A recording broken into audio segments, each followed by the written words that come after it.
the Daystar Falcons. So sit back, relax, and enjoy. Promises to be a cracker. Two balanced sides, very well equipped in terms of the quality in their depths. Menengai Oilers and the Daystar Falcons. This is the Sportpesa National 7th Circuit. Prinsloo 7th.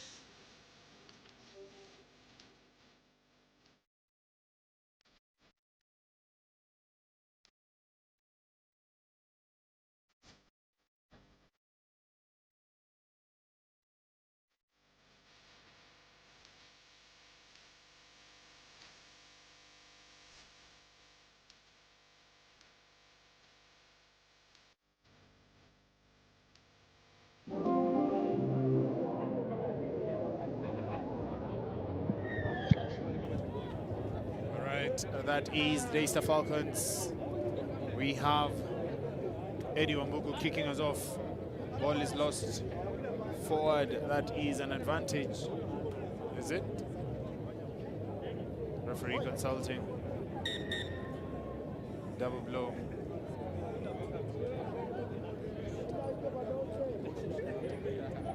Good. So, Captain Blue, penalty for tackle without the ball. Tackle without the ball, that is an infringement thereby. Daystar Falcons, not sure the culprit. Menengai Oilers looking for touch.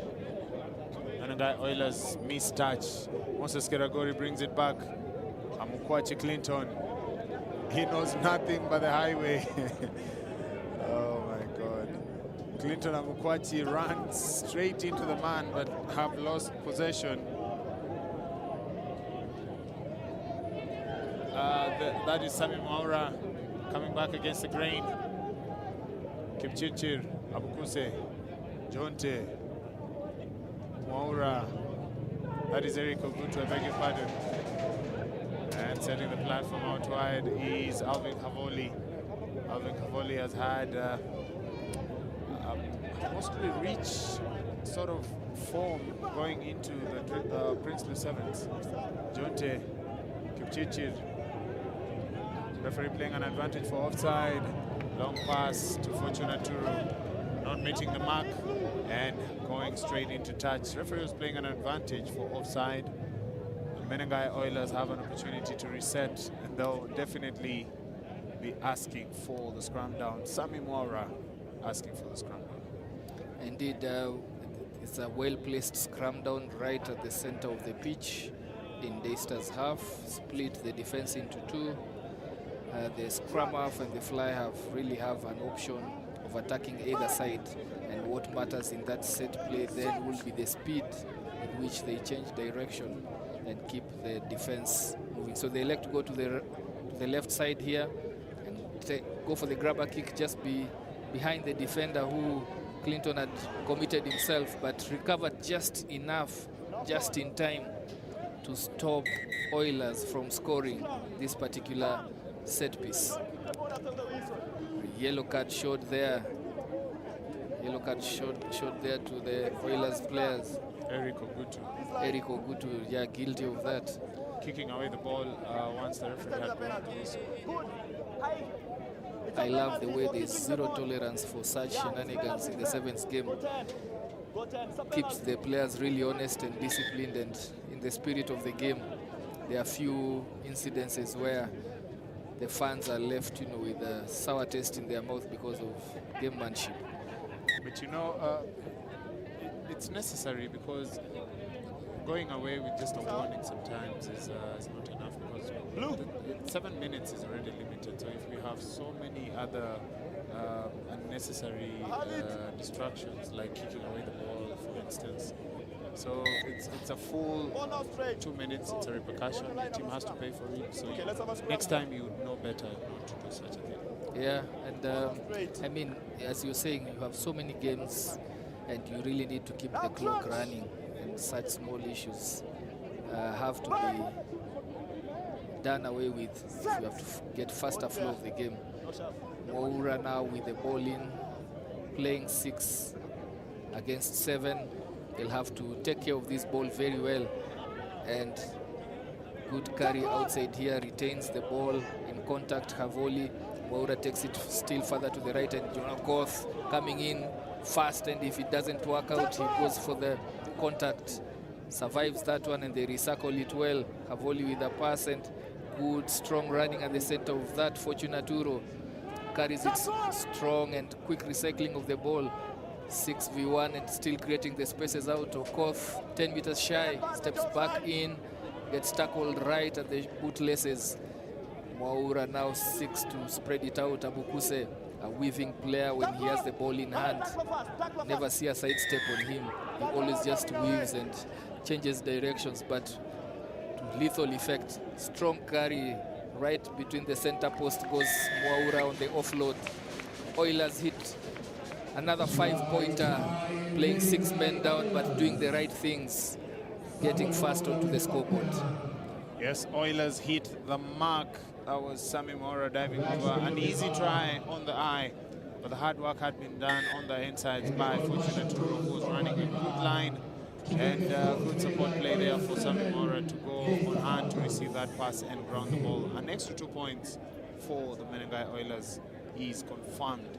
That is 7. You can see the tap there. Fortunaturo scans, takes 2-3 defenders, and that is an easy dive over for Sammy Mwaura. Yeah, he had the presence of mind to know that if he hits deck, that will be a contest. And just goes to show you the rugby brains, well coached. Good work by Abukuse in the kickoff. Just recovers the ball to John Okoth, who offloads to Kipchirchir. Deadly dagger to the hearts of the Daystar Falcons immediately after kickoff. Another 5-pointer. And Daystar Falcons really hanging here by the ropes. Successful conversion. Oilers are not messing around. Playing at a very high tempo. Coming back from the sin bin, putting in the extra 2 points. Eric Ogutu stretching the lead to 14-0 in favor of Oilers.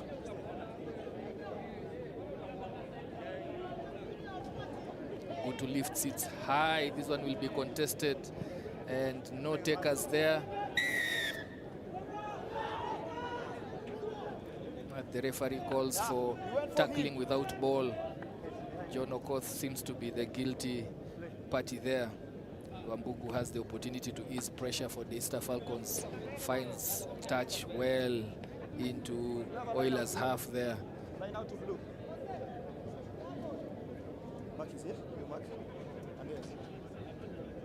Daystar really doing well. Have the potential to do much better, but they came short in their earlier game against Strathmore Leos, losing that one 26-5. So you guys line out a scrum. It's one team for me that just needs to play the full 14 minutes. They do quite well in the first half, but just being able to sustain the momentum into the second half is a challenge that they need to work on. Oilers, on the other hand, won their first game against Zetec Oaks 24-5, and with a win here will put themselves in a good state going into the last round later on in the afternoon. Yes, most definitely. It's now about where you finish on match day 1 that decides who you play on day 2. It's a long pass there. Eric Ogutu meeting the mark. The mark being Fortunaturo. Ogutu passes, comes, meets John Okoth. John Okoth holding it in one hand. Fortune. Kipchirchir dances, comes back. Flooded, knocked on. That is the center referee's decision. Is halftime, is the mark. Oilers 14. Daystar Falcons. Daystar Falcons 0.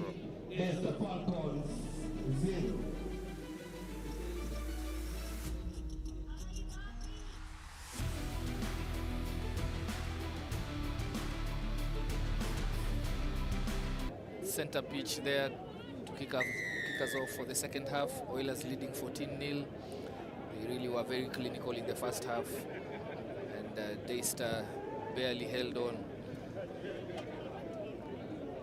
Nice kickoff, but this time round Daystar were good at retaining it, giving giving them an opportunity to just launch an attack from their 22 under pressure here. Strong carry, just barely outside their 22. Numbers to use on the right, no sweep at the back. It's a foot race here, that bounce of the ball. But Okoth there to support his man, allowing Oilers to reset in the center of the pitch. Abukuse wanted to pass that one, but that rush defense creating a dog leg for Abukuse to exploit, and he cuts right through the defense there, punishes Daystar for their naivety in just trying to rush up a gentleman like Abukuse. That is a beautiful try there. He saw the outside man making the run, actually trying to beat the defensive line and rushing. So what he did, very simple, just went to where the man had left, stepped back in, and that's experience, really. That blitz defense, you have to do it together in unison, and in this case, just gave some space, easy space for Abukuse, who is well experienced. They find themselves trailing 21-0. Daystar good with that reception, putting it down on deck, and again having possession but under pressure in their half, not being able to exit and use well their spaces. But Abukuse training his eyes on Stephen Arunga there. Daystar Falcons, of course, survive that one. They're able to swing it all the way to the left side. Nice progress made by Daystar, coming in from their 22, knocking on the doors of Oilers 22 here. Straighten goes back on a cut, and they have numbers to burn on the left here, but he comes back in, straightens, runs and meets Ogutu at the sweeper roll there, and they still are in possession. Slowed it down with 5 meters to go. This one should be a shove over. Good defense by Oilers. But the referee calls it in. I think it was a high tackle. We're just listening and see. High, maximum force applied. That's a high tackle. That's a yellow card, maximum force applied. Make the change. Yeah, under pressure there, and couldn't resist, just going for the neck. I think the ref has probably forgotten about what he has said. Oilers are off the hook there. Yeah, Mwaura just getting his 2 minutes marching orders, cooling his heels there. Daystar now have an opportunity to get themselves onto the scoreboard with around 4 minutes remaining, still enough and sufficient time for them to make an impression in this match. Changes being made there, and off from Daystar is Tony Ogoma. He's done his bit to get his team into the right area here. They have an extra number in the back. They just need to target the corner flag. Move with speed, accurate passes, but those are delayed passes. He has to aim for the corner flag. Off he goes. He's able to score. Arnold Agonda goes down for the first points for Daystar.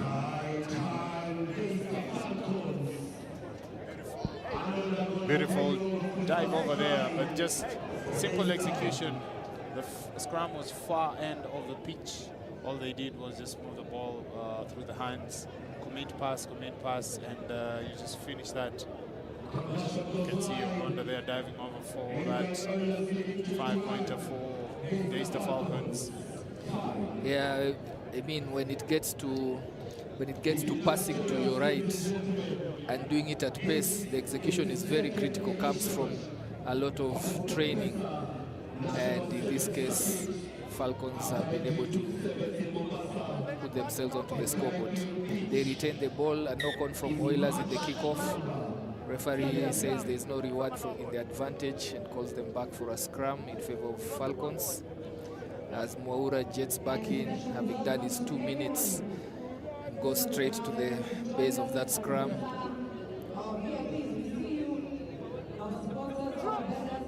Daystar making good use of the advantage in numbers. Now they have possession. The effect of playing 6 versus 7 is that retention of the ball is not easy, and Daystar certainly in the last few minutes have enjoyed more possession than Oilers. Yes, they have.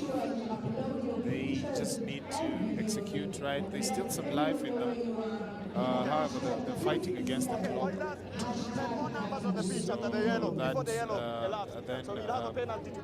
means they have to score quickly, convert, score again quickly, convert, and then have an opportunity to win the game eventually. Yeah, ref just turns around the decision to award the penalty into the scrum into a full penalty in favor of Daystar. And he's not getting out of this one. He's definitely not. Oilers ganging up and ensuring that he'll not get into that corner again. The dark alleys to run into. Turnover, ball held up, ball not advancing and in favor of Oilers. Cross. Bind. Set. Maura with a put in and just floats it out wide to his men on the right. They'll need to set up here. Need to go for a rack and set it up.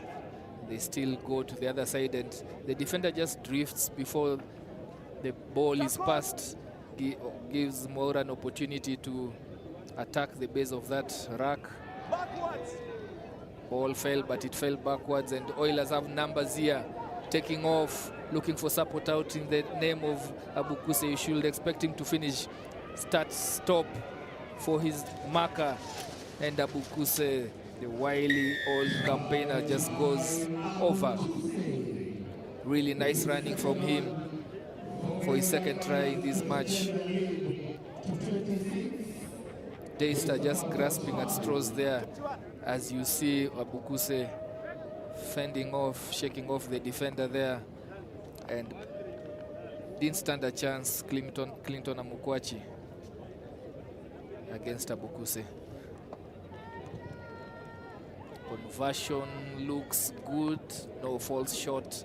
Direction was there, but distance wasn't. Scores remain 26 for Oilers, 5 for Daystar. Time running out, of course, has run out for Daystar. No way back for them in this one, but they will still want to go out on a high. Situational awareness. Yeah. I wasn't sure where he was. That means that was a pinpoint restart. Yes, on the back. Margins, yeah, the margins. That is the restart you want. Because if it falls onto the pitch, it goes into touch. If you take it, you go into Step touch. into touch. A mark of a good kicker there. Ball swung out. A lot of space to the left here. And coming into play here, Belda Dogeta gets stopped there. Ball is being recycled. The tackler is not rolling away, risks being penalized. Huta goes, sounding the end of the match. Any break in play here might result in the end of the match, but Oilers still want one more. Still want to polish their attack. Doing a loop around. Abukuse, who else? Goes all the way, slices through the defense, coming up, around on a loop, and dots his hat trick of tries against Daystar. Salutes his teammates for making that possible. You can spot him here, just came on the wrap around, and from there he had too much pace for the Daystar's defenders. Final blast of the whistle. Oilers emerging victorious in this one. 31-5 was never a close one, and Daystar now have to look forward to the next match